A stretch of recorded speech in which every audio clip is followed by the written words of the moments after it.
like to meet the Jedi Master. Okay, come on out. Whoa! Whoa! Steady, steady. Exo Station 5-7, we're on our way. And I think it's about time that we had a woman come forward to shape the story in a galaxy far, far away. I like to make men uncomfortable. I enjoy making men uncomfortable. We're in attack position now, sir. Hold here. Every single piece of work that I've ever created has a piece of activism in it. It could be very overt or it could be covert, but it is there. She can't do that. Shoot her or something. Kaboom! Not yet. I'm not a trained filmmaker, so I never went to film school. No! Fire! Fire!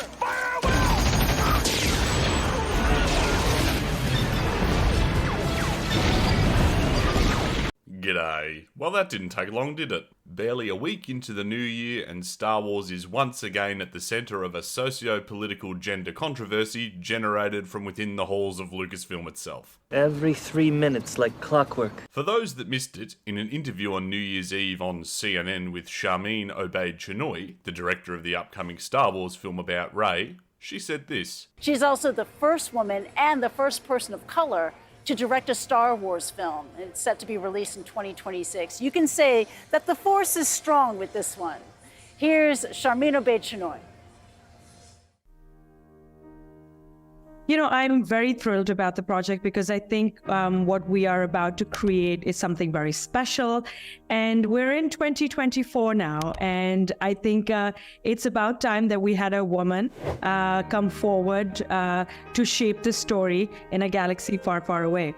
Now, I appreciate that I'm a brainless lump floating in a sea of salt, but it was my understanding that a woman has, in fact, been shaping Star Wars stories for at least the last 10 years. You know, the president of Lucasfilm and everybody's favourite metaphoric punching bag, Kathleen Kennedy. Put a ticket in, make a name it gay! While there have been plenty of scapegoats blamed over the last decade for the current state of Star Wars, it's hard to ignore the fact that the franchise has fallen into, at best, a state of apathy, and at worst, total ruination under Kennedy's tenure. But that's a story for another time. While the sequel trilogy was written and directed by men, let's not forget who put them in charge of those projects. The stories also featured a female protagonist, both in the mainline films and the subsequent spin-offs. And please, let's not argue about Solo because there was plenty of female representation in there too. And we've seen female writer-directors working on live-action Star Wars shows, one of which was originally planned to be a film. Also, it's probably topical to mention that we would have had our first Star Wars feature film directed by a woman already, were she not sacked by Kathleen Kennedy for creative differences. And I feel that's an important point, the creative differences piece. Anyone who argues that Kathleen Kennedy isn't fully in control of Star Wars is kidding themselves.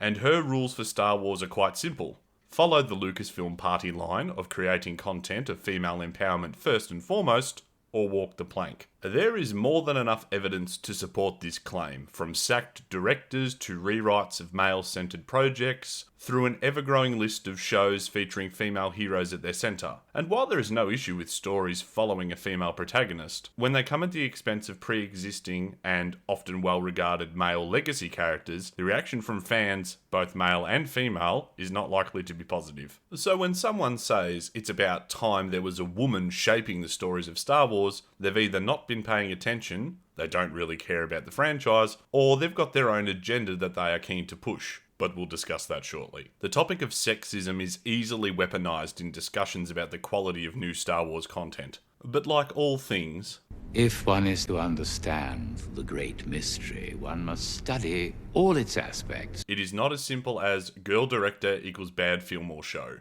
and anyone who believes that lacks the mental fortitude to have a grown-up conversation about Star Wars. That said, I'm not afraid to have spicy conversations, as long as I'm allowed to bring my salt shaker with me, of course. So let's talk about Lucasfilm's choice of Sharmeen Obaid-Chinoy to direct a Star Wars film. Before I continue and people start dropping depth charges of accusatory sexism into my sheltered harbour, Charmine's work is not to be dismissed or taken lightly. She has won 2 Oscars for 2 separate films documenting the struggles of women in Pakistan and the Middle East. The topics that she has covered are heavy and are 100% worthy of discussion in the right forum. In fact, the full context of this clip, taken from a panel of women's filmmakers being weaponised against her currently, is talking about the documentary she did about indentured servitude, the modern term for slavery, and how making people uncomfortable about the subject forces introspection and promotes discussions that lead to positive change, arguably a very good thing. However, Charmine is, by her own admission, an activist storyteller first and a filmmaker second, as evidenced by her filmography.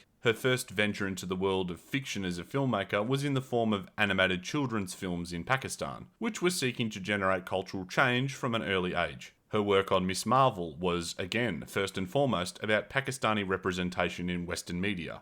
Why would they decide to go with me? So I wrote them a letter about my vision, about what I wanted to do with Miss Marvel, and how I saw Miss Marvel, and what she meant for brown girls like me and for my daughters.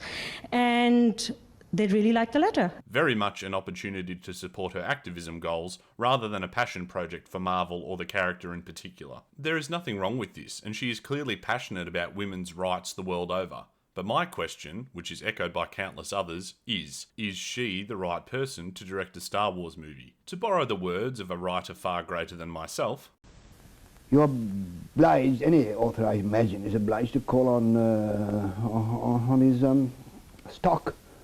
Private stock.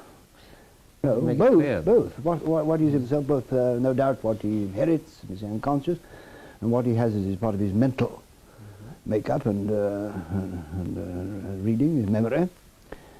But he may not have the object of revealing that, or lecturing to anybody, or even trying to put forward his view as a total one or a good one. Meaning that a writer and director are very much the product of their experience, and that experience inevitably bleeds into their work. Charmine's work, her passion and history, are that of championing women's rights in parts of the world where actual atrocities are committed against women and girls. Her worldviews are skewed, for better or worse, against the concept of patriarchy of any kind, because naturally, through the process of documenting some of these terrible things, she has seen the worst that men have to offer.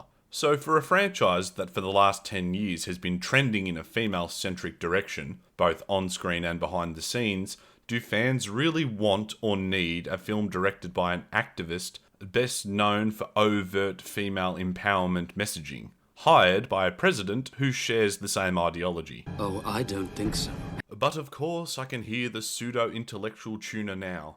Actually, Kathleen Kennedy and Charmine Obaid-Chinoy aren't the ones writing the screenplay. True enough, but the trend of creative differences continues at Lucasfilm, with 2 writers of the upcoming film already no longer attached to the project, for reasons unknown. But as one trained in the Force, you know that true coincidences are rare. As for the remark about Kathleen Kennedy having no creative control over the story, really? You can say that with a straight face? Who do you think green lights this stuff? Regardless, the red flags, warning signs and alarms are already clear and present for the upcoming Rey film. My God! Okay, it's happening! Everybody stay calm! What's the procedure, everyone? What's the procedure? Stay calm! A film we all know from the synopsis of a lone Jedi attempting to rebuild the Jedi Order after the fall of an empire should have been about Luke Skywalker.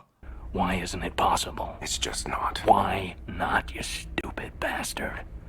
I personally think this film, if it ever gets made, will be an unmitigated disaster, so focused on a message that it will be undoubtedly trying to push that it will completely miss the point of what Star Wars once was and should be about again: escapism. George Lucas had helped turn the tide of Hollywood's downbeat realism and brought back a sense of fantasy and wonder. Movies were fun again.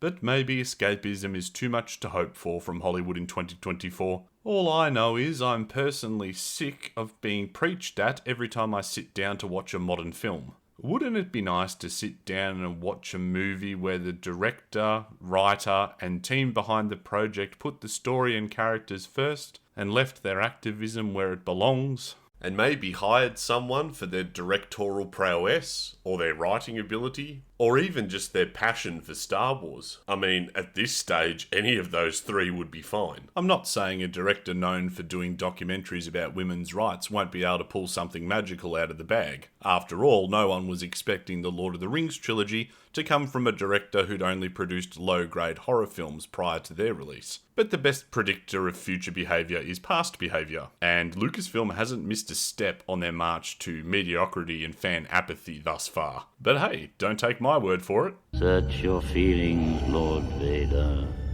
You will know it to be true. But remember, I'm just a brainless lump who can't wait to see how many YouTube careers get launched from the Rey movie if it ever comes to fruition. 200,000 units are ready, with 1 million more well on the way. Hooroo, mate.